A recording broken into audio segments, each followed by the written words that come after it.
News Radio 840 WHAS. Coming up on today's Louisville Real Estate Show, when you sell your home, should you have to disclose if you think the house is haunted? Also, how can you keep mice from invading your house this spring and summer? And has Bonnie discovered an actual replacement for TV meteorologists? Everybody, Bob Sokoler, owner of the Sokoler team, Remax Properties East. Thank you for joining us. I hope you stick with us till the top of the hour. And with us to answer some of those questions and more, Chuck Crosby. He is the head guy over at the Crosby Law Office. They do a great job on getting your loan closed. Also on wills, powers of attorney, foreclosure defense, and commissioner sales.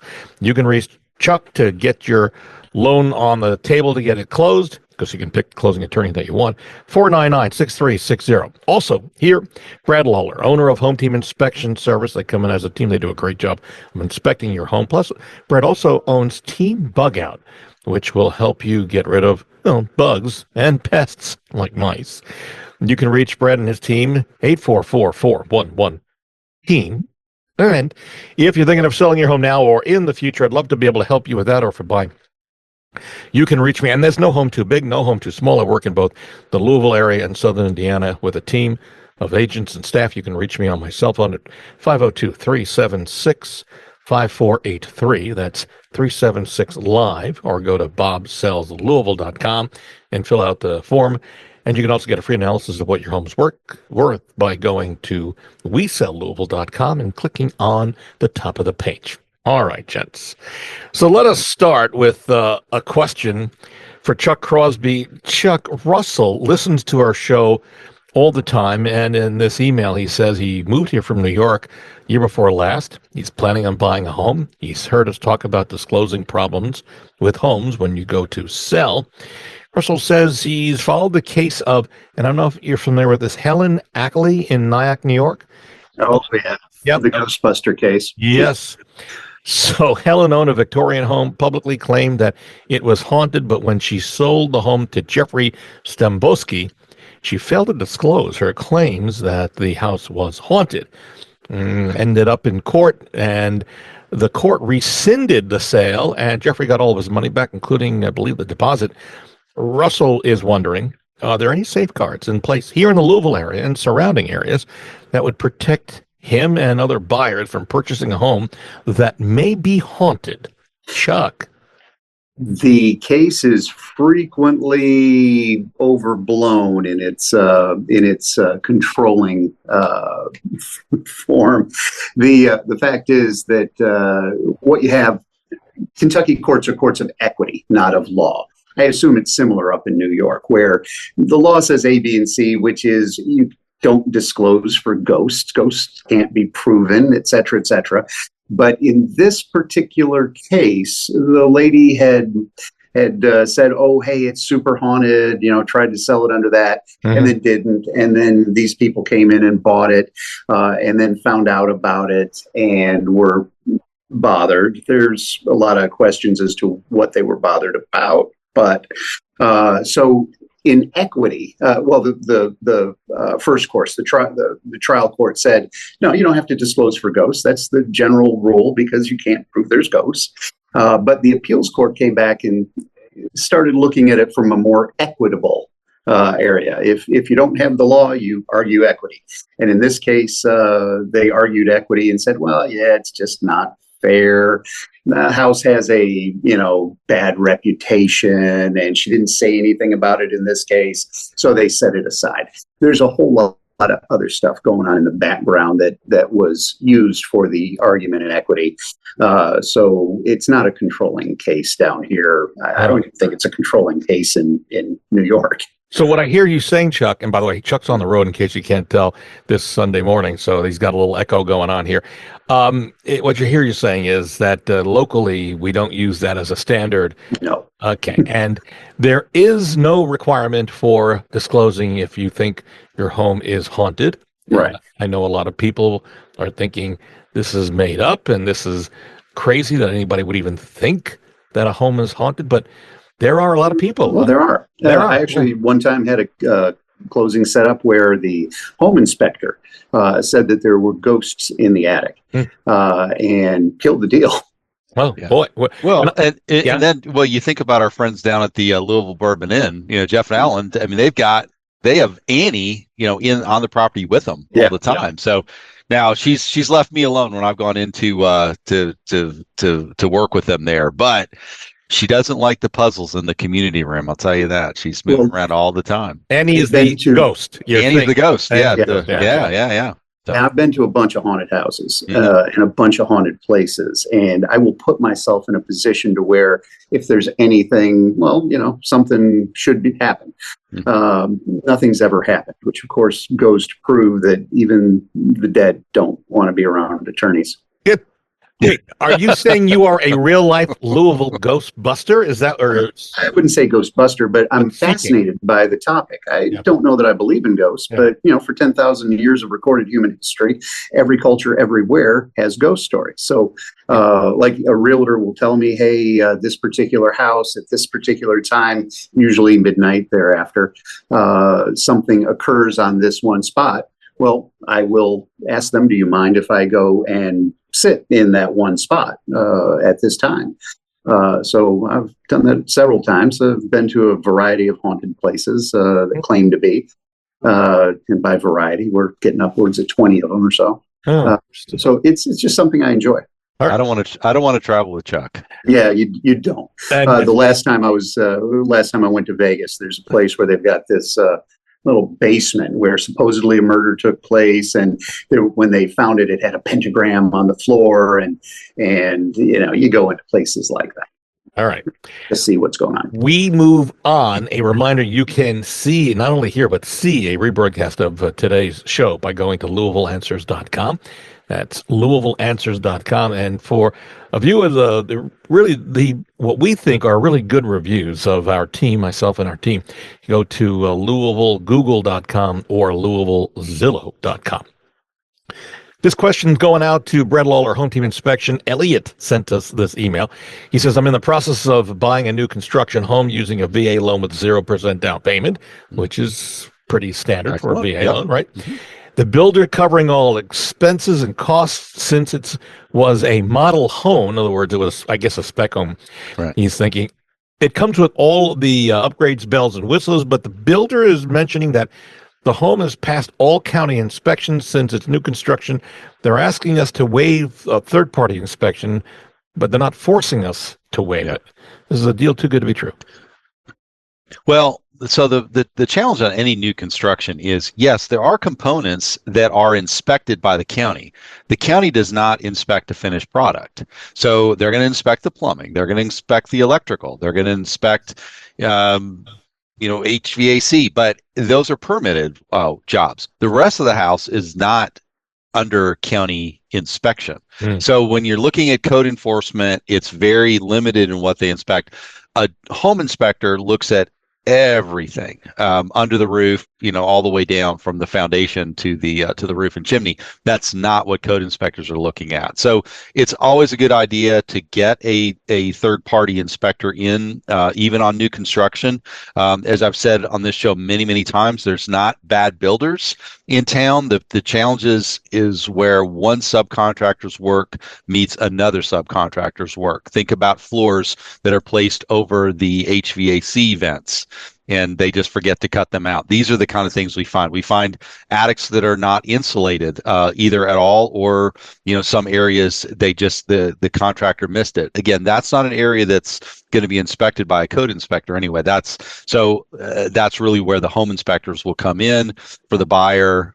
For any of the new construction homes, we're always going to recommend that you have that done, whether it's a VA loan, FHA, conventional cash, whatever it is. We can help you with the punch list for your builder. Yeah, and we seem to be getting a lot of these types of questions with regards to new construction and builders going, you don't need a home inspection. Okay, you heard Brad. Moving forward, for Chuck Crosby, the Crosby Law Office, Lacey, renting a home, and in this email asks an interesting question, Chuck. She is not in a position to purchase a home right now because of credit. The owner of the home is actually going to sell it.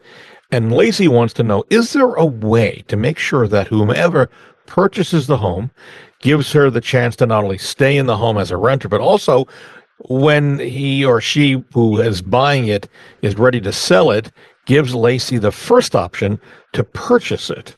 What are your thoughts? The quick answer is, yeah, I guess, as long as the parties agree to it. But if if A owns the property and they've given a lease to her and B is buying the property, well, that lease comes first. Whenever you buy a piece of property, it's already subject to any existing leases. That's why if you're going to buy a house and there's a tenant in there, you want to make sure you don't close till that tenant's out. The lease takes precedence.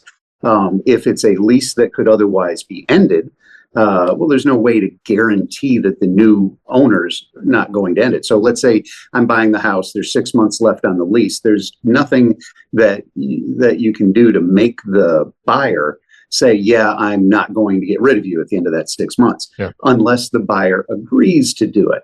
But that would be silly. Why not just wait till the end of the 6 months and then just renew the lease? I can't imagine a scenario where a buyer would lock themselves down to continually renting to this tenant. Moving on to that second point, Right. I don't know that doing a first right of refusal would be something I would ever caution or advise a buyer to do. You want to leave that open. Can it be done? Yeah, but so can a lot of things. I don't know that it's a thing that ought to be done necessarily. And you can't force the buyer to agree to a first right of refusal to sell to the renter. Yeah. Okay. Yeah. Now I see and the way you mentioned this, I see a lot of leases, say for signs, where it's more of a commercial thing, not a residential thing, where they will try and incorporate first rights of refusal. But on a residential lease, I can't say as I've ever seen that, nor would I advise a client to do that. But if all the parties agreed, let's say it's a family thing, and, part of the consideration is, hey, my daughter's renting this property from me. I want you to give her the first right of refusal and I'll knock off whatever on the price for it. Yeah, it can be done. Is it advisable? I wouldn't. Doesn't sound like it. Yeah. We're going to take a break. When we come back, has Bonnie actually found a replacement for TV meteorologists? You'll hear about that in a second. Continuing with us after the break, Brad Lawler, owner of Home Team Inspection Service and Team Bug Out. You can reach Brad and his team, 844-411-TEAM. Also, Chuck Crosby, owner of the Crosby Law Offices, who does a great job at real estate closings and more. You can reach Chuck at 499-6360. And if you're thinking of buying or selling a home, I'd love to be able to help you. You can reach me on my cell phone, 376-5483, or go to bobsellslouisville.com, fill out the form, and for a free analysis, go to WeSellLouisville.com. That's our computer that will, by filling it out at the top of the page, will get you an almost instant analysis, computerized, but instant, on what your home is worth. Back in a moment on News Radio 840 WHAS. News Radio 840 WHAS. Thank you, Barbara Corcoran, for your support and mentorship. You could see Barbara on Shark Tank, both over on Channel 11 and CNBC in reruns. We continue till the top of the hour. Chuck Crosby, head of the Crosby Law Offices. They do real estate closings, wills, and a whole lot more. You can reach Chuck at 499-6360. Also continuing with us, Brad Lawler, who is the owner of Home Team Inspection Service and Team Bug Out. They do a great job. They come in as a team. They do what they say they're going to do, which means get you an inspection or get rid of your bugs. You can reach Brad at 844-411-TEAM. And if you're thinking of selling or buying, I'd love to be able to help you.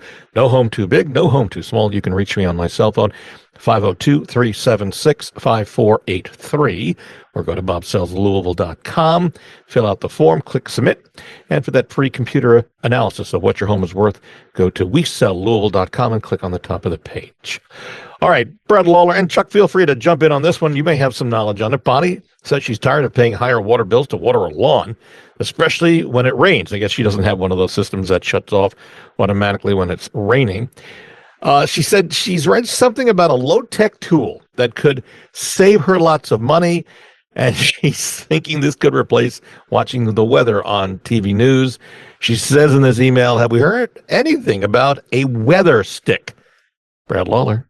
Yes, I have heard about the weather stick. When you go to Vermont, they have weather sticks everywhere for sale. What I saw when I was there is it's a stick that's attached to a backing board. It's hung on a wall, and the idea is that as a low pressure system is moving into the area, which would bring in rain, the weather stick will then point downward.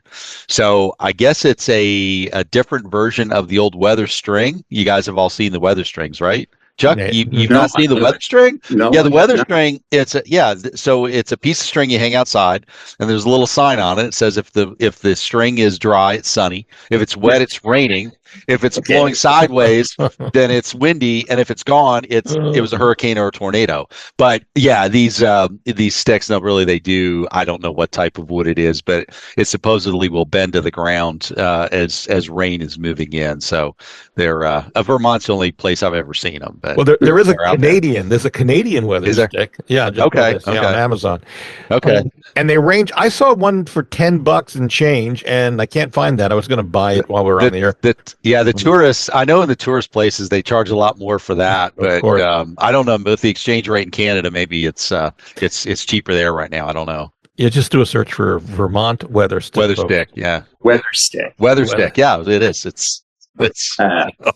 Now I've seen dowsing rods used before. Yeah, it's kind of the same. It might be the same wood, Chuck. I don't know. And I don't know if the wood's doesn't have a ghost in it. Who knows? In keeping with the original thing, where a court comes up and says, "Hey, the law says A, B, and C, but that's just not fair in this scenario."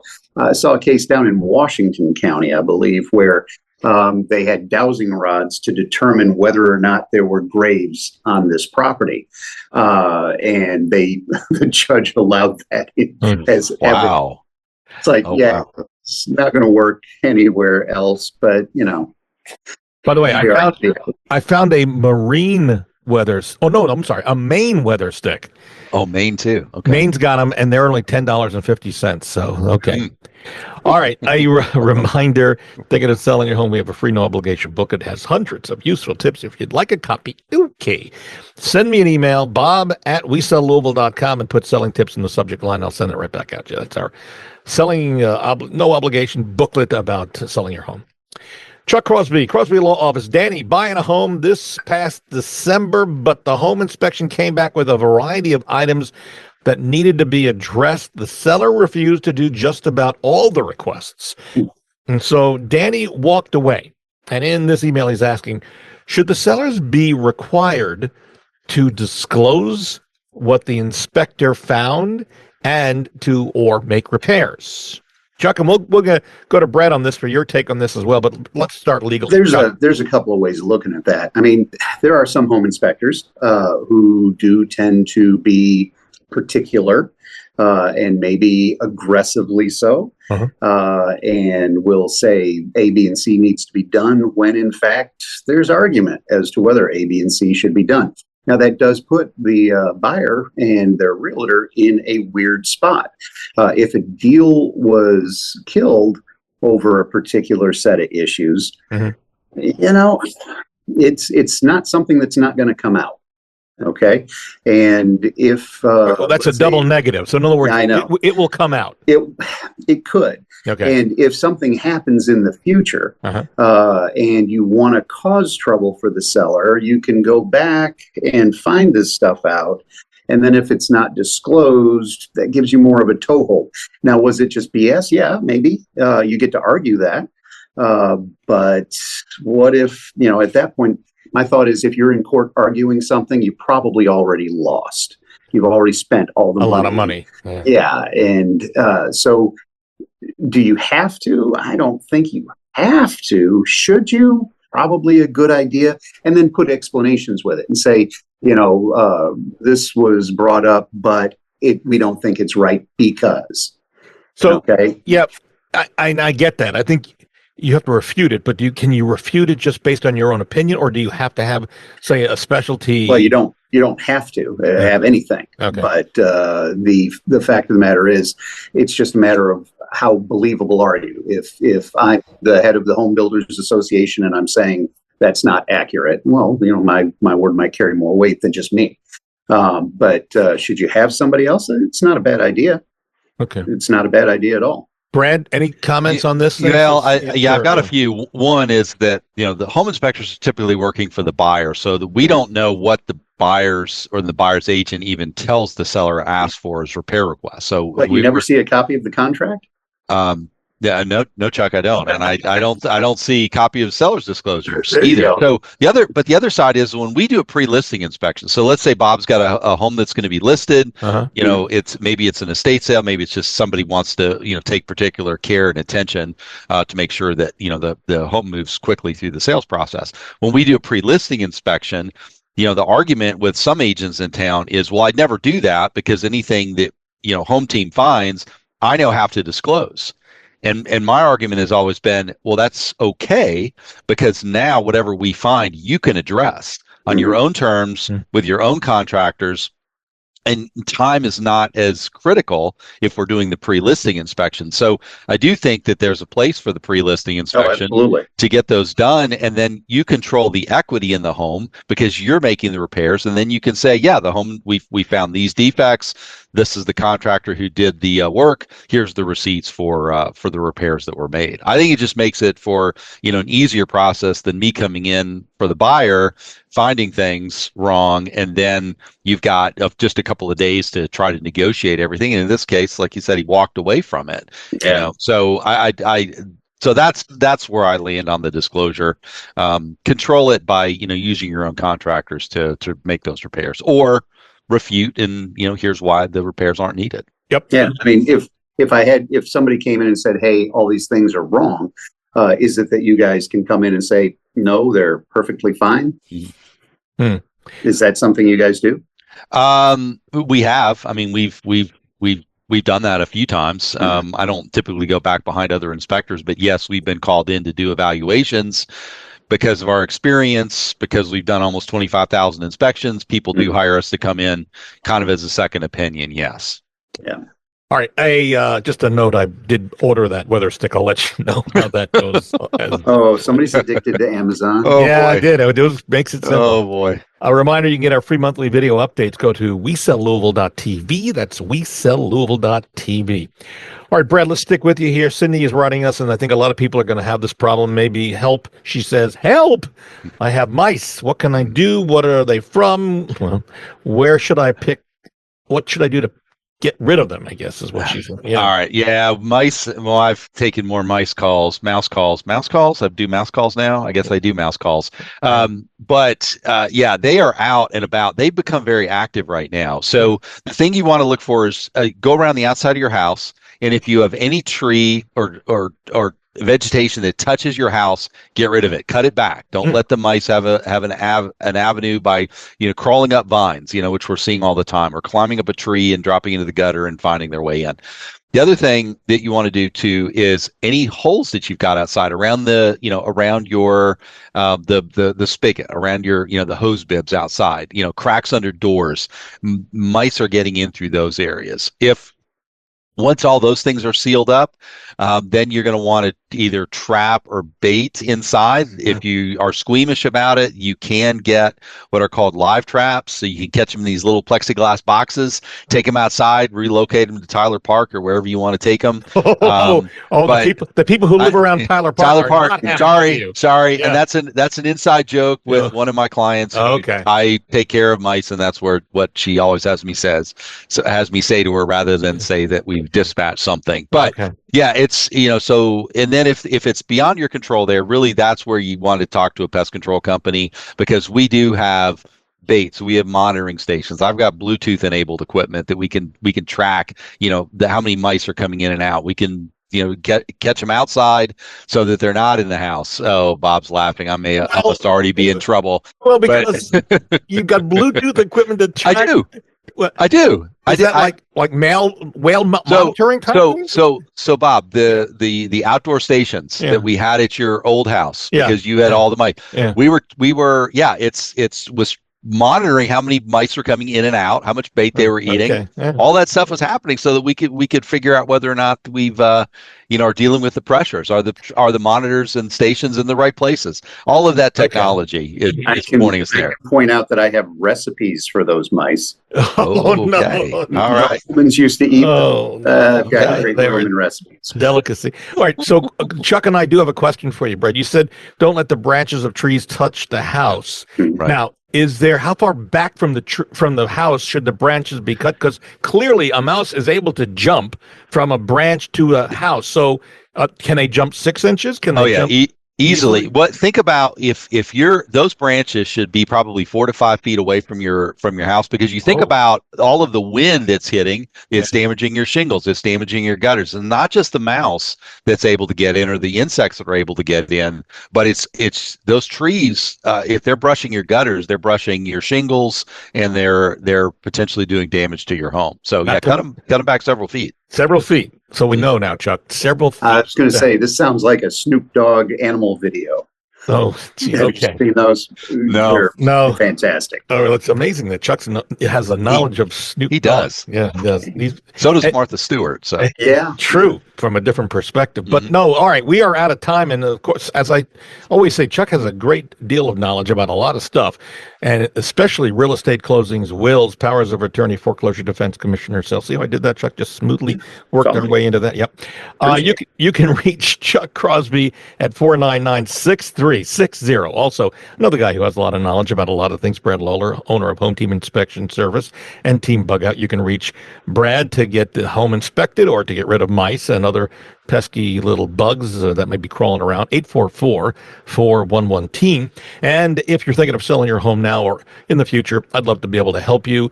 No home too big, no home too small. When we work both in the Louisville and surrounding counties and southern Indiana, you can reach me at 376-5483 or go to bobsellslouisville.com, fill out the form and hit submit. And then for that free computer analysis that tells you how much your home is worth, it's a computer, but it's a start. You can go to WeSellLouisville.com and click on the top of the page. We're out of time. See you next Sunday on News Radio 840 WHAS.